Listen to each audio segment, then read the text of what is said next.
To a Point podcast, and this is your girl, yours truly, Miss Jones to you, Valerie Marie. And we are on our second episode of this podcast that I created the name myself. And I've been had it, and I'm such a procrastinator, but I'm thankful, highly blessed, and favored to be able to create my audience from scratch. And you all come along with me on my journey to It Gets to a Point podcast. The second episode, what we're going to be discussing is no pain, no gain. And when I say no pain, no gain, I mean just that as we get deeper into the conversation and break down the think pieces, because this podcast is all about life.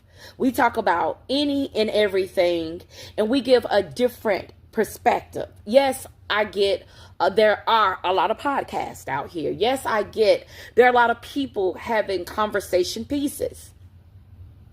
But for me, most of what I'm going to be talking about, as I stated in the first podcast episode, a delay is not a denial, that it's going to come from a very authentic, organic place. So if I'm going to build my audience from scratch, I have to talk about things to whether it has been a life lesson for me or just conversation that I've had along the way with peers, with family members, with people. These are somewhat touch base on real stories without giving the real story as to how, as we're getting older, me being 41 years old and navigating through life, navigating through my career, navigating through motherhood, it never stops. And it does get to a point where no matter how successful you are, no matter how much you can or cannot be, it gets